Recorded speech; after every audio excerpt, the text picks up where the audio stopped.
বিসমিল্লাহির রহমানির আজকে আমরা পড়ব হচ্ছে কোয়ালিটেটিভ কেমিস্ট্রি। কোয়ালিটেটিভ কেমিস্ট্রি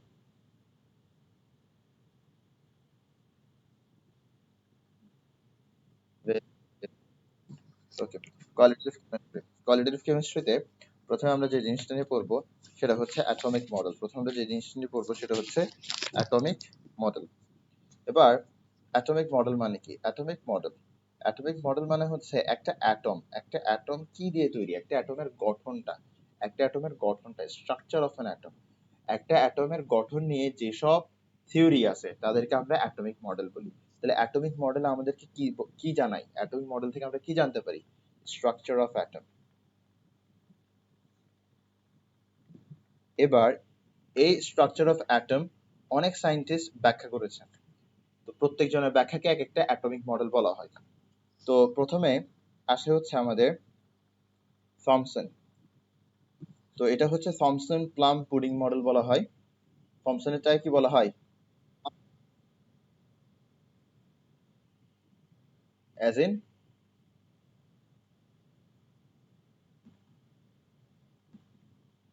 মানে তুমি কি বুঝতে পারতেছো পড়া?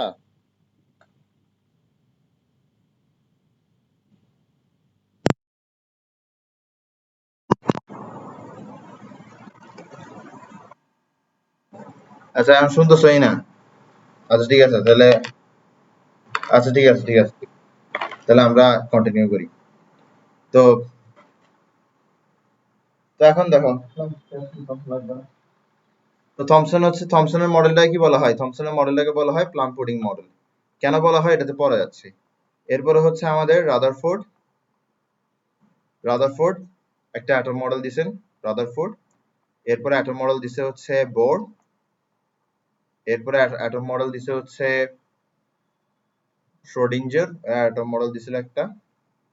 তো এটা অতটা ইম্পর্টেন্ট না। তো আমরা আপাতত এখানে আসি। হ্যাঁ, মেইন হচ্ছে রাদারফোর্ড, বোর আর থমসন প্লাম পুডিং মডেল। তো এই যে থমসন ছিল হচ্ছে খাদক। সে খানার বাইরে কিছু চিন্তা করতে পারতো না। তো সে তো সে কি করছে, অ্যাটম মডেলটা কি দিছে, খানার উপর ভিত্তি করে দিয়ে দিছে। তো থমসন কি বলছে? থমসন বলছে যে একটা অ্যাটম হচ্ছে পুডিং এর মতো। থমসন বলতেছে অ্যাটম হচ্ছে পুডিং এর মতো। এখন পুডিং এর মধ্যে যেভাবে কিসমিস ছড়ানো থাকে, ছড়ানো ছিটানো থাকে, ঠিক সেইভাবে অ্যাটমের মধ্যে ইলেকট্রন ছড়াই ছিটাই থাকবে। আবার বলি, আমাদের অ্যাটমের মধ্যে পজিটিভ চার্জ থাকে, অ্যাটমের মধ্যে নেগেটিভ চার্জ থাকে। নেগেটিভ চার্জ গুলো হয় ইলেকট্রন, আর পজিটিভ চার্জ আছে। এখন থমসন বলতেছে যে একটা অ্যাটম যদি পুডিং হয় তাহলে পুডিং এর কিসমিস গুলো হচ্ছে ইলেকট্রন। তাই বলে এটাকে কি বলা হয়? Plum pudding model. প্লাম মানে কি? কিসমিস। কিসমিস তো আমরা বুঝি, গ্রেপকে ড্রাই করে যেটা বানানো হয় এটা হচ্ছে কিসমিস। আচ্ছা, এবার প্রশ্ন হচ্ছে পজিটিভ চার্জ কোথায়? থমসন বলতেছে পুরো পুডিং জুড়েই পজিটিভ চার্জ, পুরো পুডিংটাই পজিটিভ চার্জ, আর তার মধ্যে equal amount of negative charge কিসমিসের মতন ছড়াই থাকে। এটা হচ্ছে Thomson plus pudding model, sorry Thomson plum pudding model. Very good. এরপর হচ্ছে রাদারফোর্ড অ্যাটম মডেল। এবার রাদারফোর্ড অ্যাটম মডেলে আমরা যাব। Rutherford atom model. তো রাদারফোর্ড অ্যাটম নিয়ে অনেক কিছু বলছে, যে অ্যাটম দেখতে এমন হয় তেমন হয়। তো রাদারফোর্ডের এই যে অ্যাটমিক মডেল আছে, একটু ভালো করে শোনো। রাদারফোর্ডের এই যে অ্যাটমিক মডেল আছে, এই অ্যাটমিক মডেলের কথাগুলো বলার জন্য তার কাছে অবশ্যই একটা এক্সপেরিমেন্টাল এভিডেন্স লাগবে না? তার কাছে এক্সপেরিমেন্ট করে দেখাইতে হবে না যে এই কারণে এই ঘটনা ঘটতেছে, বা এই কারণে আমি দাবি করতেছি যে অ্যাটমের মধ্যে এটা এভাবে সেভাবে আছে। ক্লিয়ার? তাহলে তার যে এক্সপেরিমেন্ট আছে এটাকে বলা হয় alpha particle scattering experiment. Alpha particle scattering alpha particle scattering experiment. তো এই এক্সপেরিমেন্টের জন্য সে কি ব্যবহার করছিল? সে এই এক্সপেরিমেন্টের জন্য ব্যবহার করছিল আলফা পার্টিকেল।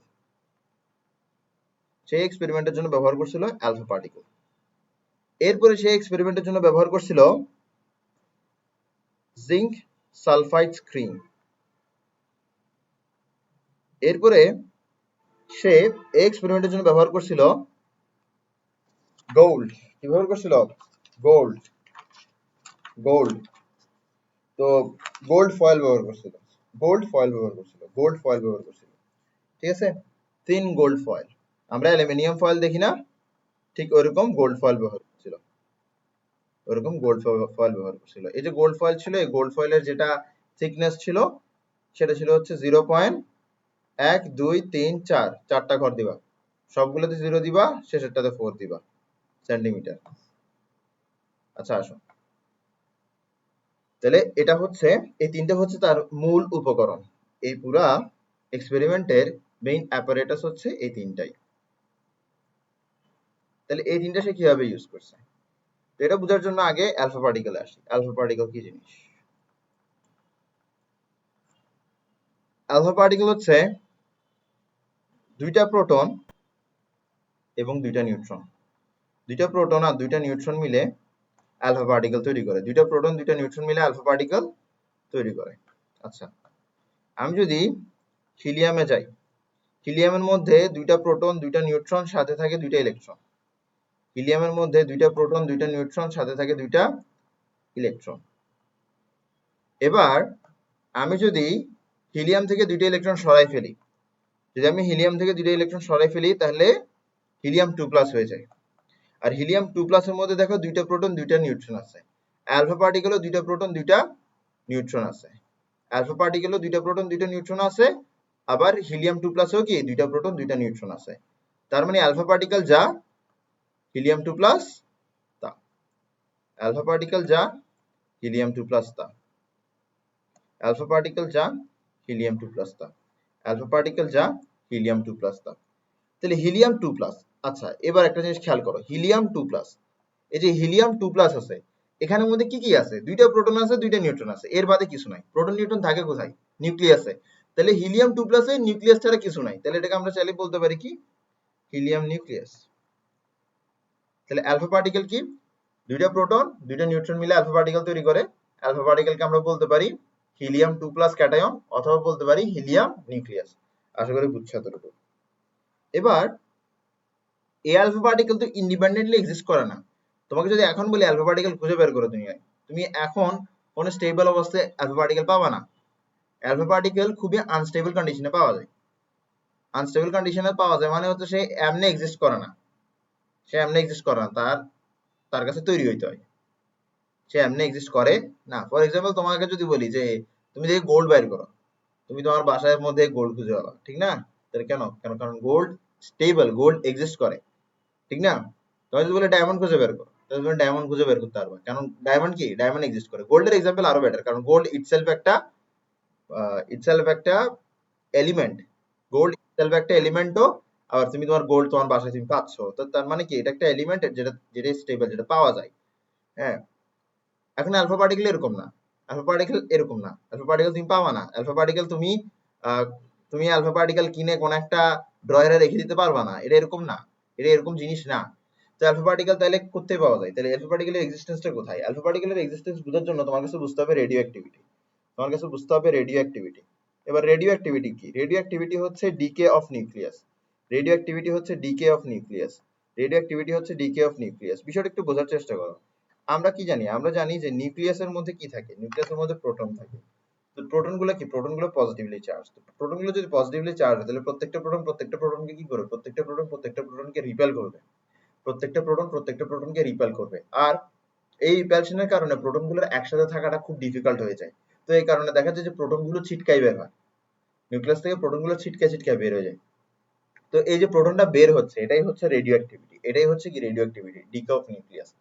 তো এখন প্রোটনের সাথে নিউট্রনও বের হয়ে যায়। প্রোটনের সাথে কি হয়? নিউট্রনও বের হয়ে যায়। প্রোটন নিউট্রন একসাথেই বের হয়ে যায়। তো এই যে প্রোটন নিউট্রন বের হওয়া, এটাই হচ্ছে ডিকে অফ নিউক্লিয়াস। এটাই হচ্ছে ডিকে অফ নিউক্লিয়াস। এটা কোথায় দেখা যায়? এটা কোথায় দেখা যায়? এটা দেখা যাবে এমন এমন মলিকিউল, এমন এমন অ্যাটম গুলাতে, এমন এমন এলিমেন্ট গুলাতে যেখানে নিউক্লিয়াসে অনেক বেশি প্রোটন আছে। ওইসব এলিমেন্টে এটা দেখা যাবে। নিউক্লিয়াসে যদি অনেক বেশি প্রোটন না থাকে, তাহলে কম প্রোটন পরস্পরের সাথে ধাক্কাধাক্কি করেও থেকে যাবে। কিন্তু যদি বেশি পরিমাণ প্রোটন থাকে, তখন রিপালশনটা এত বেশি হয় যে এতগুলো প্রোটন একসাথে থাকতে পারে না। তখন কি হয়? তখন তারা ছিটকে বের হওয়া শুরু করে। ছিটকে ছিটকে বের হওয়া শুরু করে, আর এগুলো অ্যালফা পার্টিকেল তৈরি করে, মেসন পার্টিকেল তৈরি করে, এরকম বিভিন্ন পার্টিকেল তৈরি করে। বুঝছো বিষয়টা? ওকে, তা ডিকে অফ নিউক্লিয়াস। তো এটার উদাহরণ আমরা এরকম দিতে পারি, এটার উদাহরণ এরকম দিতে পারি যে রেডিয়াম আর র্যাডন মেবি, হ্যাঁ। একটা হচ্ছে রেডন, একটা হচ্ছে রেডিয়াম আর একটা হচ্ছে র্যাডন, হ্যাঁ। তো রেডিয়াম, এটা হচ্ছে রেডিয়াম, হ্যাঁ। রেডিয়ামের রেডিয়ামের তোমার অ্যাটমিক নাম্বার হচ্ছে 88। রেডিয়ামের অ্যাটমিক নাম্বার হচ্ছে 88। রেডিয়ামের অ্যাটমিক নাম্বার হচ্ছে 88। ঠিক আছে, রেডিয়ামের অ্যাটমিক নাম্বার 88। আর রেডিয়ামের মাস কত? রেডিয়ামের মাস হচ্ছে 226। রেডিয়ামের মাস হচ্ছে 226। এবার এটা কি করতেছে? এটা আলফা পার্টিকেল এমিট করতেছে, তার মানে এটা থেকে আলফা পার্টিকেল বের হয়ে যাচ্ছে, তার মানে আলফা পার্টিকেল এটা থেকে বের হচ্ছে। আর আলফা পার্টিকেল যদি এটা থেকে বের হয়, আলফা পার্টিকেল মানে কি? আলফা পার্টিকেল মানে হচ্ছে দুইটা প্রোটন দুইটা নিউট্রন। তো দুইটা প্রোটন দুইটা নিউট্রন। আচ্ছা, আমি এগুলো একটু দেখাই। তো তুমি এখানের মধ্যে কোন একটা পার্টিকেল বা কোন একটা এলিমেন্টকে রাখছো, হ্যাঁ, এই জায়গাটাতে। এরপরে নিচে কি দিতে হয়? তার মধ্যে প্রোটন কয়টা আছে এটা দিতে হয়। তাই আলফা পার্টিকেলের প্রোটন কয়টা থাকে? দুইটা। আর উপরে কি দিতে হয়? Summation of proton and neutron, যেটাকে আমরা বলি মাস নাম্বার। তো দুইটা প্রোটন দুইটা নিউট্রন আছে, তো দুইটা প্রোটন দুইটা নিউট্রন, 2+2 না লিখে আমরা 4 লিখতে পারি। ঠিক আছে, আমরা 4 লিখতে পারি। Brilliant, very good. তাহলে আমরা আলফা পার্টিকেল এমিট করাচ্ছি। কোত্থেকে? আলফা পার্টিকেল আমরা এমিট করাচ্ছি রেডিয়াম থেকে। তো রেডিয়াম থেকে যদি আলফা পার্টিকেল এমিট করে ফেলি, তাহলে কি বাকি থাকে? বলো, কি বাকি থাকে? তোমার এখানের মধ্যে 88টা প্রোটন ছিল, দুইটা প্রোটন বের হয়ে গেছে। একটা আলফা পার্টিকেল বের হওয়া মানে কি? দুইটা প্রোটন বের হয়ে গেছে। দুইটা প্রোটন যদি বের হয়ে যায়, তাহলে তোমার প্রোটন সংখ্যা কত কমে যাবে? প্রোটন সংখ্যা কমে যাবে 2। এরপরে তোমার ম্যাস কতটুকু কমবে? আমি কি বলছি? আমি বলছি ম্যাস হচ্ছে কি? Summation of proton and neutron. তোমার এখানে দুইটা প্রোটন দুইটা নিউট্রন ছিল, 2+2 4 হয়েছে, ঠিক না? তো এখানের মধ্যে মাস মাস অফ রেডিয়াম হচ্ছে 2 to 6, মানে হচ্ছে সামেশন অফ প্রোটন নিউট্রন হচ্ছে 2 to 6। তো এখানে দুইটা প্রোটন বের হয়েছে, তাই বলে 2 to 6 থেকে 2 চলে যাবে। আবার দুইটা নিউট্রনও বের হয়েছে, তাই বলে 2 to 6 থেকে আরো 2 চলে যাবে। তাহলে মোটমাট 2 to 6 থেকে 4 চলে যাচ্ছে। তাহলে কত থাকতেছে? 222। 222। এখন তোমার কাছে বুঝতে হবে যে কোন একটা এলিমেন্ট থেকে যখন রেডিও অ্যাক্টিভিটির মাধ্যমে কোন একটা পার্টিকেল এমিট হবে, যেমন ধরো এখানে রেডিয়াম থেকে আলফা পার্টিকেল এমিট হচ্ছে, যখন কোন একটা এলিমেন্ট থেকে কোন একটা পার্টিকেল এমিট হবে, তখন বুঝতে হবে যে ওই পার্টিকেল এমিট হওয়ার পরে ওই এলিমেন্টটা অন্য একটা এলিমেন্টে পরিণত হবে।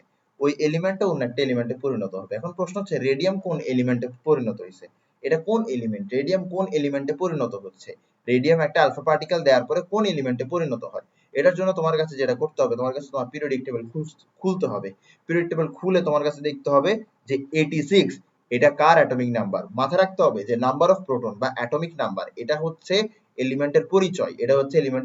তো এখানের মধ্যে তোমার 86 আছে অ্যাটমিক নাম্বার, তার মানে তোমার পিরিয়ডিক টেবিল খুলতে হবে।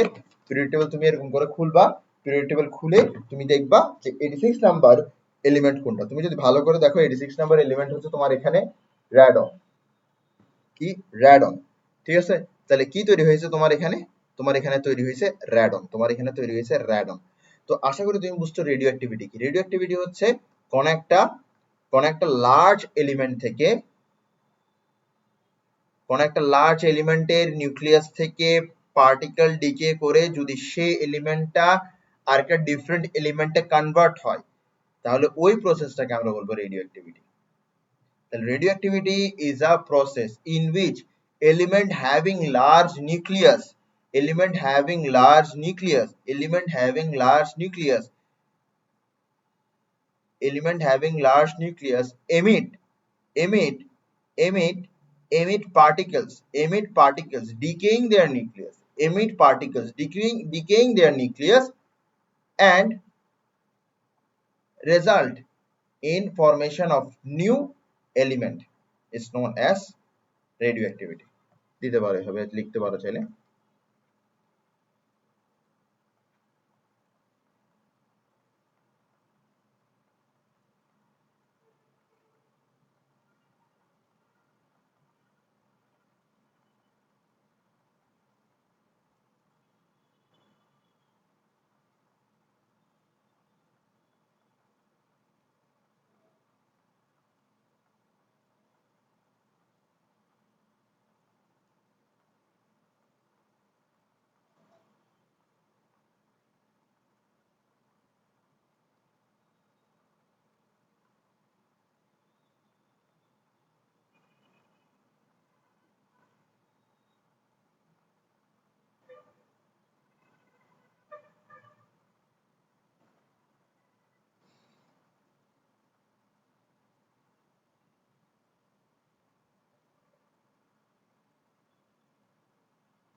আশা করি বুঝছো।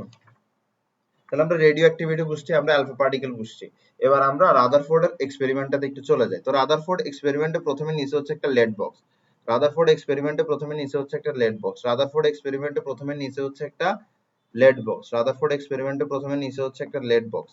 তাহলে একটা লেড বক্স আঁকি, এটা হচ্ছে একটা লেড বক্স। এবার প্রশ্ন হতে পারে লেড বক্স কেন নিচে, লেড বক্স কেন নিচে, লেড বক্স কেন নিচে। আমাদের কাছে মাথায় রাখতে হবে radio activity is very harmful for our health. Radio activity is very harmful for our health. Radio activity আমাদের হেলথের জন্য অনেক হার্মফুল। রেডিও অ্যাক্টিভিটি আমাদের হেলথের জন্য অনেক হার্মফুল। কেন? কারণ এটা ক্যান্সার ক্রিয়েট করতে পারে। কারণ এটা ক্যান্সার ক্রিয়েট করতে পারে। রেডিও অ্যাক্টিভিটি কি ক্রিয়েট করতে পারে? ক্যান্সার ক্রিয়েট করতে পারে। ঠিক আছে? আচ্ছা, যেটাই হোক, আমরা একটু আসি। হ্যাঁ,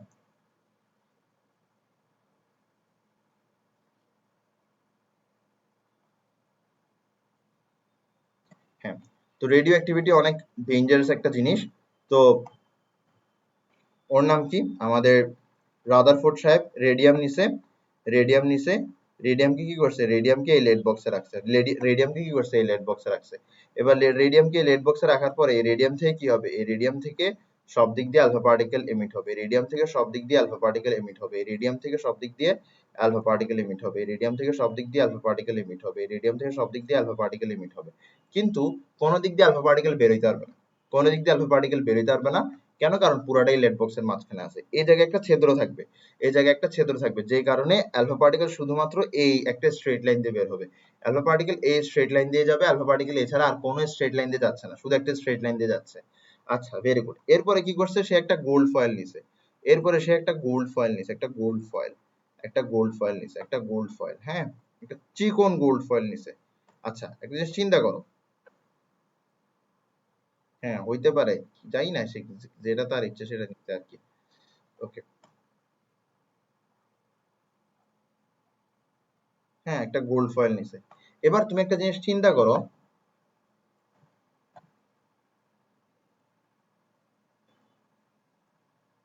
দাঁড়াও, একটু পরে চিন্তা করিও, আগে এটা সুন্দর করে ড্র করি। হ্যাঁ, তুমি একটা জিনিস চিন্তা করো। হ্যাঁ, তুমি একটা জিনিস চিন্তা করো। এই যে তোমার অ্যালফা পার্টিকেলটা যাবে, এটা এখানে যাবে, এরপরে সেটা এই দিক দিয়ে বের হবে। ক্লিয়ার? এবার এই যে আলফা পার্টিকেল আছে, এটা হচ্ছে বান্দা নিজেই হচ্ছে দুইটা প্রোটন আর দুইটা নিউট্রনের চেয়ে বেশি কিছু না। বান্দা নিজেই কি দুইটা প্রোটন আর দুইটা নিউট্রনের চেয়ে বেশি কিছু না। এরপরে তুমি যদি কার কথা চিন্তা করো, এরপরে তুমি যদি গোল্ডের কথা চিন্তা করো, গোল্ডের মধ্যে তোমার প্রোটন আছে কয়টা? গোল্ডের মধ্যে তোমার প্রোটন আছে ৭৯টা। গোল্ডের মধ্যে প্রোটন আছে কয়টা? ৭৯টা। তো গোল্ড বড় না অ্যালফা পার্টিকেল বড়? গোল্ড বড় না অ্যালফা পার্টিকেল বড়? গোল্ড বড়। গোল্ড বড়। তো তোমার এই যে স্ট্রেট লাইন আছে, এই স্ট্রেট লাইন বরাবর এখানে যে এলিমেন্ট, যে অ্যাটমটা থাকবে, এটা এত বড় হবে। ঠিক আছে? অ্যালফা পার্টিকেলের সাইজ, অ্যালফা পার্টিকেলের সাইজ গোল্ড অ্যাটমের সাইজের চেয়ে ছোট। অ্যালফা পার্টিকেলের সাইজ গোল্ড অ্যাটমের সাইজের চেয়ে ছোট। আর অ্যালফা পার্টিকেল সবগুলো এখানে একটা স্ট্রেট লাইন দিয়ে যাচ্ছে। তুমি লজিক খাটাও আর নিজেকে জিজ্ঞেস করো, অ্যালফা পার্টিকেল এখানে কি দুইটা অ্যাটম দিয়ে যাইতে পারবে? পারবে না। সে একটা অ্যাটম দিয়ে যাবে। কারণ অ্যালফা পার্টিকেল এত ছোট, গোল্ড এত বড়, আর অ্যালফা পার্টিকেল স্ট্রেট লাইনে যাচ্ছে। প্রথমটাই যে স্ট্রেট লাইনে গেছে, পরেরটাও সেই স্ট্রেট লাইনে, তারপরেরটাও সেই স্ট্রেট লাইনে, তারপরেরটাও সেই স্ট্রেট লাইনে। আলটিমেটলি একটা অ্যাটম দিয়েই সবগুলো অ্যালফা পার্টিকেল যাচ্ছে। এবার এই অ্যালফা পার্টিকেলের এবার এই অ্যালফা পার্টিকেলের বিহেভিয়ারটাকে অ্যানালাইজ করে আমরা বুঝবো এই গোল্ড অ্যাটমের ভেতরের স্ট্রাকচারটা কেমন। বা রাদারফোর্ড এভাবে বুঝছিল যে গোল্ড এর ভেতরের স্ট্রাকচারটা কেমন। তো গোল্ড অ্যাটমের ভেতরের স্ট্রাকচার বোঝার পরে সে বলছে এই স্ট্রাকচার সবার জন্য প্রযোজ্য। ওকে, বোঝা গেছে বিষয়টা? তো এটা যে একটা অ্যাটমের মধ্যে দিয়ে যাচ্ছে, এটা বোঝা কিন্তু খুব ইম্পর্টেন্ট। এটা তুমি যতক্ষণ ধরে বুঝবে না, তুমি রাদারফোর্ডের এক্সপেরিমেন্টের মজা হবে না। আশা করি বুঝছো যে একটা অ্যাটম দিয়ে যাইতেছে। ওকে, এরপরে সে কি করছে? এরপরে সে জিঙ্ক সালফাইড একটা স্ক্রিন নিছে। সে একটা জিঙ্ক সালফাইড স্ক্রিন নিয়ে এটাকে পুরা চারদিকে ঘিরে ফেলছে। একটা জিঙ্ক সালফাইড স্ক্রিন নিয়ে এটা পুরো চারদিক দিয়ে ঘিরে ফেলছে। একটা জিঙ্ক সালফাইড স্ক্রিন আমরা তৈরি করি, আগে এটা তৈরি করতে হবে আলাদা করে। একটা জিঙ্ক সালফাইড স্ক্রিন ধরো এরকম করে একটা জিঙ্ক সালফাইড স্ক্রিন আছে।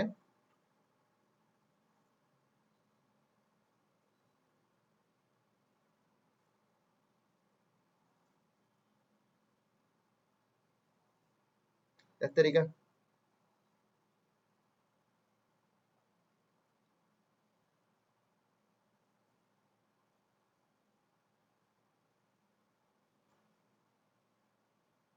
ওকে, এটা হচ্ছে একটা জিঙ্ক সালফাইড স্ক্রিন। এটা কি? এটা হচ্ছে একটা জিঙ্ক সালফাইড।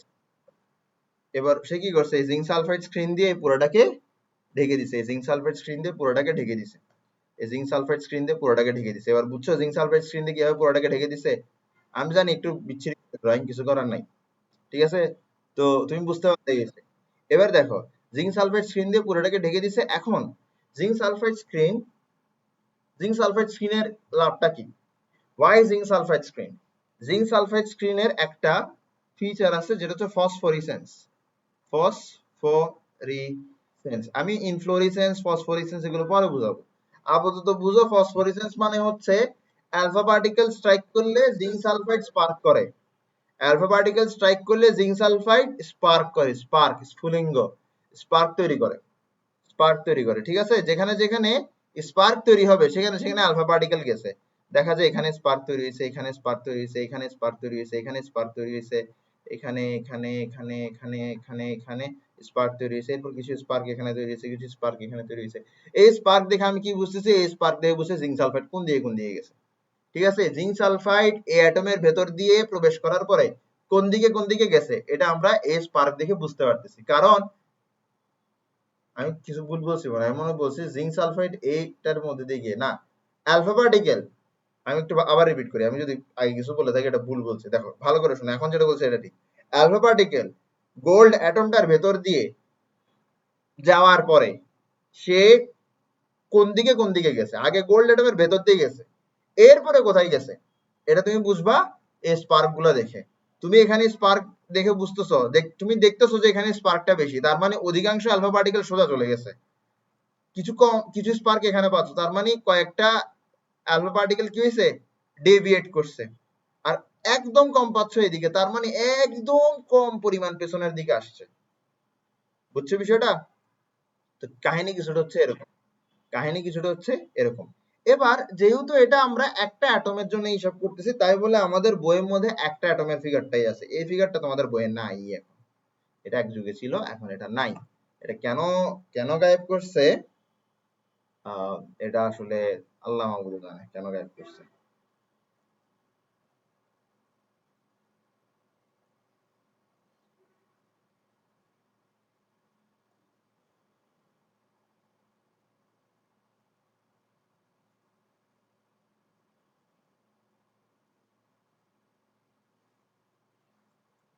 হ্যাঁ,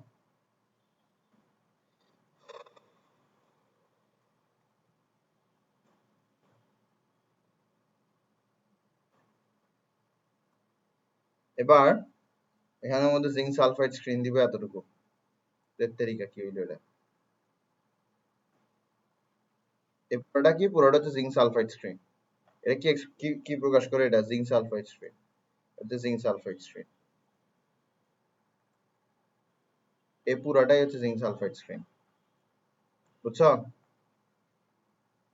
এটা এটা এটা ড্র করা আমার পক্ষে সম্ভব না, আপাতত বুঝে নাও যে এখান থেকে এখানে পুরাটাই কি zinc sulphide screen, zinc sulphide screen, ঠিক আছে? এটার ভিতরে যা আছে তাই হচ্ছে জিঙ্ক সালফাইড স্ক্রিন, ঠিক আছে? এরপরে আসো, এরপরে হচ্ছে আবার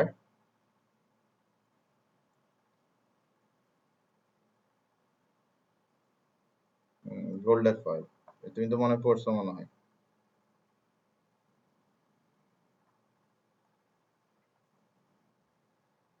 আচ্ছা, নাইস। এটা কি গোল্ড ফয়েল? এটা এটা হচ্ছে গোল্ড ফয়েল না, এটা হচ্ছে গোল্ড ফয়েলের একটা গোল্ড, এটা হচ্ছে গোল্ড ফয়েলের একটা গোল্ড, এটা হচ্ছে গোল্ড ফয়েলের একটা, মাঝখানে একটা প্লাস আছে কিন্তু এটা দিতে হবে, নিউক্লিয়াস বোঝাচ্ছে, ঠিক আছে? এবার কি হচ্ছে, অ্যালফা পার্টিকেল গুলো একটা স্ট্রেট লাইনে যাচ্ছে, ঠিক না? এবার আমরা যেহেতু এটাকে একদম অ্যাটমিক লেভেলে নিয়ে গেছি, তাহলে অ্যালফা পার্টিকেল গুলাকে একটা স্ট্রেট লাইনে চিন্তা করলেও তুমি দেখবা যে এটা কিন্তু একটা স্ট্রেট লাইনটা কিন্তু মাল্টিপল স্ট্রেট লাইন, ঠিক আছে? মানে একটা স্ট্রেট লাইন এত ঘন ঘন করে অনেকগুলো স্ট্রেট লাইন আছে, যেটা তুমি একটা স্ট্রেট লাইনই ধরতে পারো যদি তুমি একটু দূর থেকে দেখো। যদি তুমি অ্যাটমিক লেভেলে যাও, দেন ইউ রিয়েলাইজ দ্যাট না, গোল্ড ফয়েলের মধ্যে এই যে ইলেকট্রন গুলো যাচ্ছিল এগুলো একটু মাল্টিপল স্ট্রেট লাইনে যাচ্ছিল। তাহলে এই যে আলফা পার্টিকেল আছে, আলফা পার্টিকেল কি 2+ না? তাই বলে আলফা পার্টিকেলকে আমরা কিভাবে লিখবো? 2+, 2+, 2+, ওকে। তাহলে কিছু কিছু আলফা পার্টিকেল কি করে, কিছু কিছু আলফা পার্টিকেল কিছু কিছু আলফা পার্টিকেল যায়, ম্যাক্সিমাম আলফা পার্টিকেল কি করে, সোজা চলে যায়। ঠিক আছে, এরপর কিছু কিছু আলফা পার্টিকেল কি করে, ডেভিয়েট করে। কিছু কিছু আলফা পার্টিকেল ডেভিয়েট করে, কিছু কিছু আলফা পার্টিকেল ডেভিয়েট করে, কিছু কিছু আলফা পার্টিকেল কি করে, ডেভিয়েট করে। আর কিছু আলফা পার্টিকেল কি করে, সোজা যায় এবং ফেরত আসে, সোজা যায় এবং ফেরত আসে। এবার এখানের মধ্যে তোমার স্পার্ক বেশি, তুমি খাতার মধ্যে ভুলে স্পার্ক শব্দটা লিখবে না, বলো ফসফোরিসেন্স বেশি। কি বেশি, ফসফোরিসেন্স বেশি।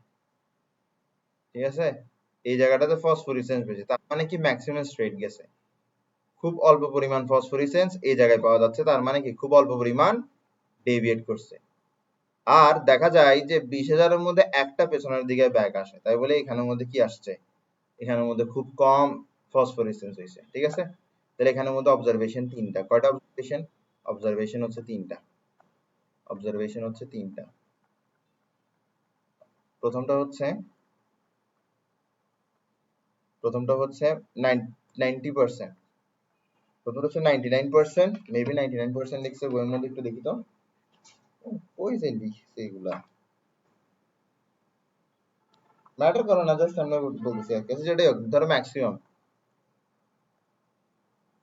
Maximum maximum maximum travels through the gold, maximum travels through the gold foil in a straight line. ঠিক আছে,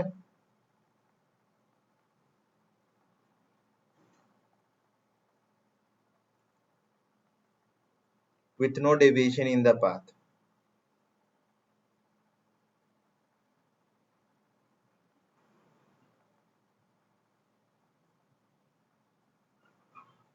ঠিক আছে, এবার দ্বিতীয়টাতে আসো। A few alpha particle deviates, a few alpha particle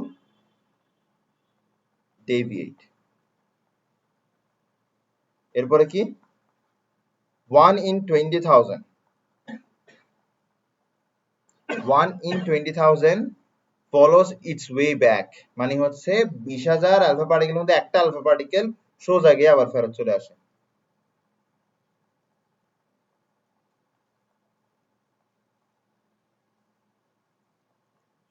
বোঝা গেছে, খুব সিম্পল, কিন্তু তিনটা অবজারভেশন, সিম্পল সিম্পল তিনটা অবজারভেশন। এবার এই সিম্পল সিম্পল তিনটা অবজারভেশন থেকে তার তার কি বলে এটাকে, এই তিনটা অবজারভেশন থেকে সে কি কনক্লুশনস আসছে, তার কনক্লুশনস গুলা, তার কনক্লুশনস। প্রথমে আসো, এই যে ম্যাক্সিমাম ম্যাক্সিমাম স্ট্রেট চলে গেছে, ম্যাক্সিমাম স্ট্রেট চলে গেছে, এটা থেকে সে কোন কনক্লুশনে আসছে, এর থেকে সে কনক্লুশনে আসছে যে অ্যাটমের ম্যাক্সিমাম অংশ ফাঁকা, most of the atom is empty.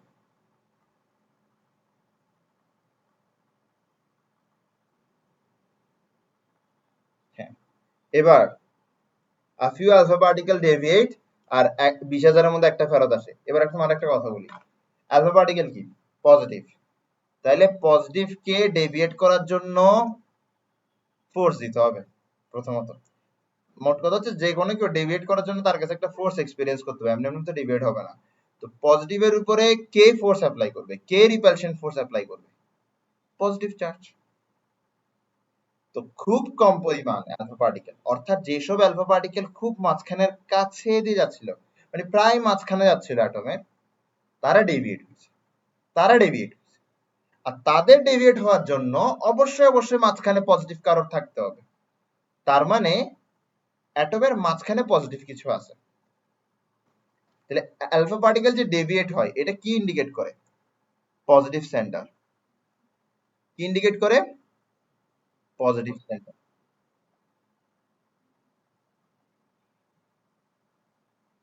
আর 20,000-এর মধ্যে একটা ফেরত আসে, এটা কি ইন্ডিকেট করে, দেখো অ্যালফা পার্টিকেল যাচ্ছে, কোলাইড করছে, ফেরত গেছে।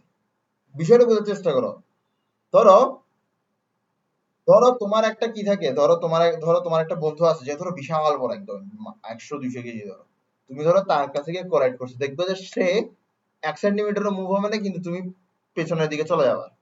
ঠিক আছে, তো এখন অ্যালফা পার্টিকেল মাঝখানে কোনো কিছুর সাথে কোলাইড করে পিছে চলে আসছে, তার মানে মাঝখানে যে ছিল সে অনেক হেভি, সে অনেক হেভি। তাহলে হেভি পজিটিভ সেন্টার বুঝায় কি এই দুইটা পয়েন্ট, হেভি পজিটিভ সেন্টার। এই যে হেভি পজিটিভ সেন্টার আছে, এই হেভি পজিটিভ সেন্টারকে রাদারফোর্ড আদর করে নাম দিয়েছে নিউক্লিয়াস। তার মানে নিউক্লিয়াস কে ডিসকভার করছে? ডিসকভারার অফ নিউক্লিয়াস কে? রাদারফোর্ড। খুব ইম্পর্টেন্ট, এটা খুব ইম্পর্টেন্ট। নিউক্লিয়াসের ডিসকভারার কে? রাদারফোর্ড। ইলেকট্রনের কে? থমসন। ওই প্লাম পুডিং মডেলের থমসন, ঠিক আছে।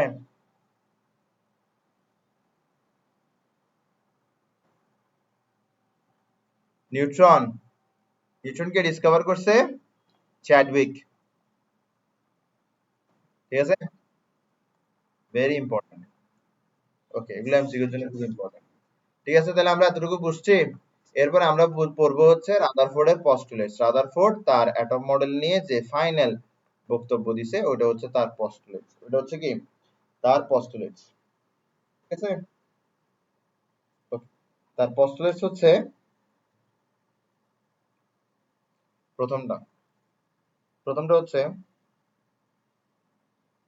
প্রথমটা হচ্ছে ওই নিউক্লিয়াসের কথাটা বলছে, ঠিক আছে। এবার একটা জিনিস বলি, অনেকে বলে কোনো কিছু কিছু প্রতিবন্ধী টিচার আছে যারা বলে বইয়ের মধ্যে যে পস্টুলেটস আছে ওয়ার্ড বাই ওয়ার্ড, দাড়ি বাই দাড়ি, কমা বাই কমা ঠিকঠাক উঠতে হবে। কেন? কারণ এটা পস্টুলেটস।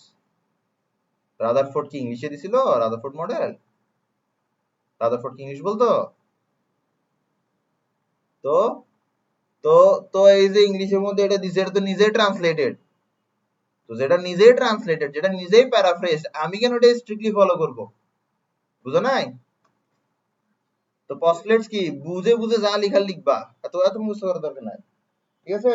তাহলে এখানে কি, এখানের মধ্যে লিখবা যে নিউক্লিয়াস কি মাইনিউট, মানে সে সাইজে ছোট, কিন্তু কিন্তু সে হেভিলি পজিটিভলি চার্জড। নিউক্লিয়াস, নিউক্লিয়াসের বৈশিষ্ট্যগুলো দিছে, নিউক্লিয়াসের বৈশিষ্ট্যগুলো দিছে প্রথম পয়েন্টে। প্রথমটা কি দিছে? প্রথমটা দিছে যে সে হচ্ছে মাইনিউট, স্মল বা মাইনিউট। দ্বিতীয় কি দিছে? দ্বিতীয় দিছে হচ্ছে সে সেন্টারে অবস্থান করে। তৃতীয় দিছে কি? তৃতীয় দিছে হচ্ছে আহ, সে অনেক বেশি positive, extremely positive, extremely positive. Number 4 কি দিছে? নাম্বার 4 দিছে সে পুরা অ্যাটমের পুরা মাসটাই সে বহন করে, মানে পুরা অ্যাটমের মাসটাই তার মাস।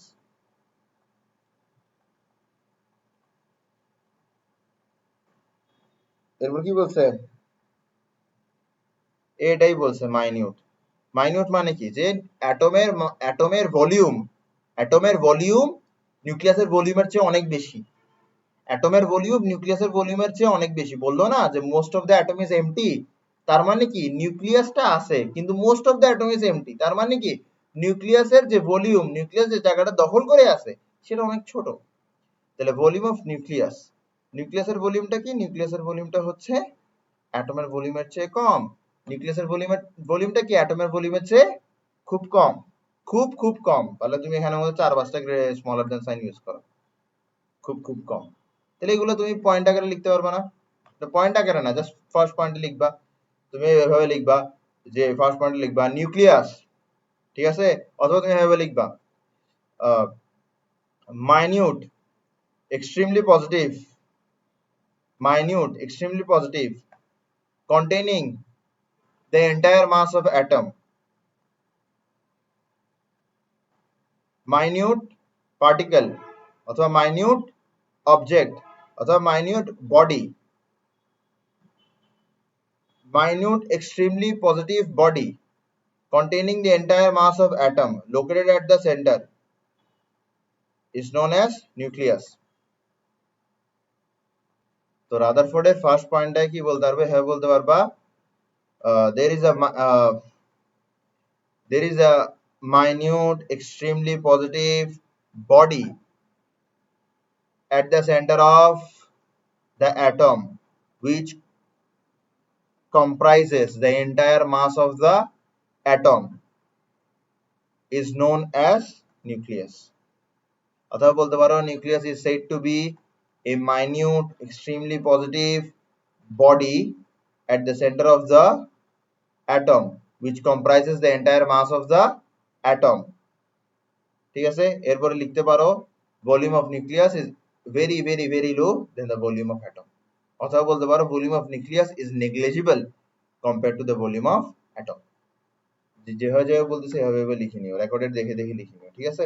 অথবা বই তো আছে, বই থেকে দেখতে পারো। এরপর বলা হচ্ছে atom is electrically neutral. Atom is electrically neutral মানে কি? অ্যাটম ইজ ইলেকট্রিক্যালি নিউট্রাল মানে কি? অ্যাটম ইজ ইলেকট্রিক্যালি নিউট্রাল মানে হচ্ছে নাম্বার অফ প্রোটন সমান সমান নাম্বার অফ ইলেকট্রন।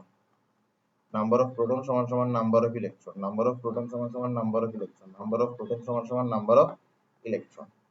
ঠিক আছে, এটা হচ্ছে অ্যাটম ইজ ইলেকট্রিক্যালি নিউট্রাল। তার মানে যে পরিমাণ পজিটিভ চার্জ আছে সেই পরিমাণ নেগেটিভ চার্জ আছে, যে পরিমাণ পজিটিভ চার্জ আছে সেই পরিমাণ নেগেটিভ চার্জ আছে, এই কারণে অ্যাটম ইজ ইলেকট্রিক্যালি নিউট্রাল। ঠিক আছে, এবার থার্ড যে পয়েন্ট আছে সেটা সে কি দিছে? থার্ড পয়েন্টে সে দিছে যে থার্ড পয়েন্টে সে দিছে নিউটনিয়ান মেকানিক্স পড়ছো না? তো রাদারফোর্ড যে যুগটাতে ছিল তখন কোয়ান্টাম মেকানিক্স এর কোনো কাহিনী ছিলই না, তখন আইনস্টাইন অত কিছু ছিল না, তখন মানে রাদারফোর্ডদের কাছে কি নাই, কোয়ান্টাম কোনো আইডিয়া নেই। তাদের আইডিয়া সবগুলো কি? তাদের আইডিয়া সবগুলো হচ্ছে নিউটনিয়ান লেভেলে। তো নিউটনিয়ান লেভেল মানে কি? আমরা আমাদের ফিজিক্যাল ওয়ার্ল্ডে যা দেখতেছি তাই। তো ও বলছিল যে আমরা জানি যে ফিজিক্সের মধ্যে যদি কোনো একটা অবজেক্টের কাছে গোল গোল ঘুরতে হয় তাহলে তার উপরে একটা সেন্ট্রিপেটাল ফোর্স মাস্ট বি কাজ করতে হবে, ঠিক না? সেন্ট্রিপেটাল ফোর্স কাজ করতে হবে। তো রাদারফোর্ড বলছিল যে নিউক্লিয়াস থাকে হচ্ছে মাঝখানে, নিউক্লিয়াস থাকে হচ্ছে কোথায়? মাঝখানে, এবং ইলেকট্রন তার চারপাশে গোল গোল ঘুরে। ইলেকট্রন তার চারপাশে গোল গোল ঘুরে। আচ্ছা, ইলেকট্রনের কাছে যদি গোল গোল ঘুরতে হয়, ইলেকট্রনের কাছে যদি গোল গোল ঘুরতে হয়, ইলেকট্রনের কাছে যদি গোল গোল ঘুরতে হয়, ইলেকট্রনের কাছে যদি গোল গোল ঘুরতে হয়, ইলেকট্রনের কাছে যদি গোল গোল ঘুরতে হয়, তুমি জাস্ট চিন্তা করো, ইলেকট্রনের কাছে যদি গোল গোল ঘুরতে হয় তাহলে ওর অবশ্যই অবশ্যই একটা সেন্ট্রিপেটাল ফোর্স দরকার না? অবশ্যই অবশ্যই একটা সেন্ট্রিপেটাল ফোর্স দরকার না? তো সেই বলতেছে যে ইলেকট্রনের চার্জ হচ্ছে নেগেটিভ আর নিউক্লিয়াসের চার্জ হচ্ছে পজিটিভ। এই কারণে নিউক্লিয়াস আর ইলেকট্রনের মাঝখানে একটা অ্যাট্রাকশন ফোর্স কাজ করে, আর এই অ্যাট্রাকশন ফোর্সটাই হচ্ছে সেন্ট্রিপেটাল ফোর্স। এই অ্যাট্রাকশন ফোর্সটাই কি? Centripetal force. তো এই ফোর্সটাই কি বলে? Electrostatic force. ঠিক আছে, এখানে বলা হচ্ছে ইলেকট্রোস্ট্যাটিক ফোর্স হচ্ছে সেন্ট্রিপেটাল ফোর্স।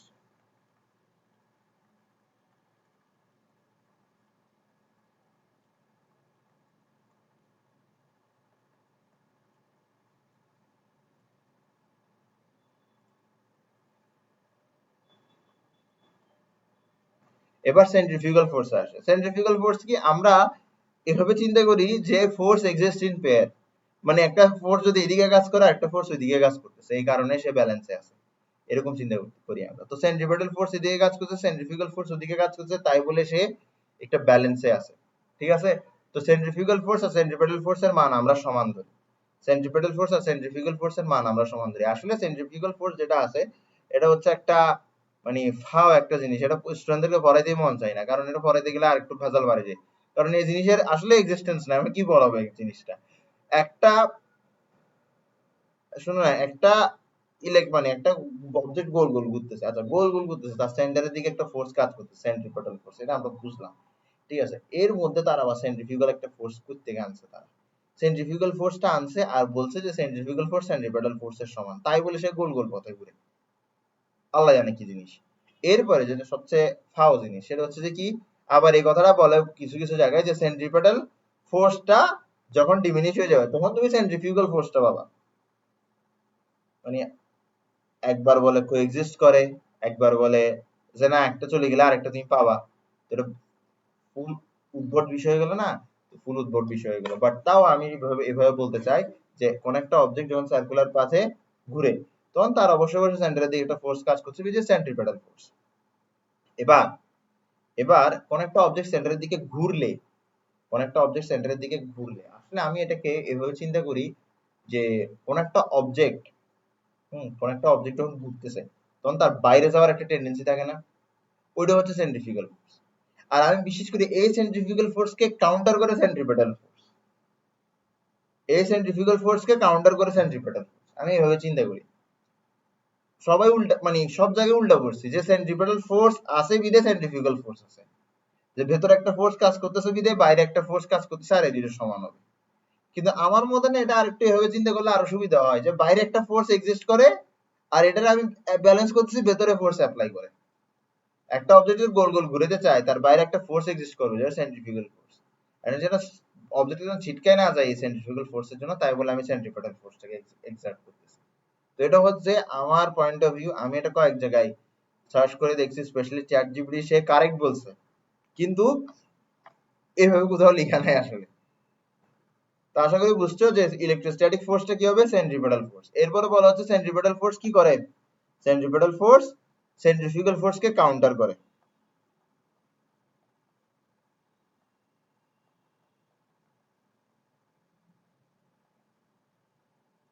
আচ্ছা, ঠিক আছে। তো এতটুকু হচ্ছে তোমার রাদারফোর্ডের পস্টুলেটস, রাদারফোর্ডের পস্টুলেটস, ঠিক আছে। তাহলে আমি কিছুক্ষণ পর জানাচ্ছি আমি কি ক্লাস কন্টিনিউ করবো কিনা, ঠিক আছে। তুমি একটু অপেক্ষা করো। আচ্ছা, ঠিক আছে, থ্যাংক ইউ।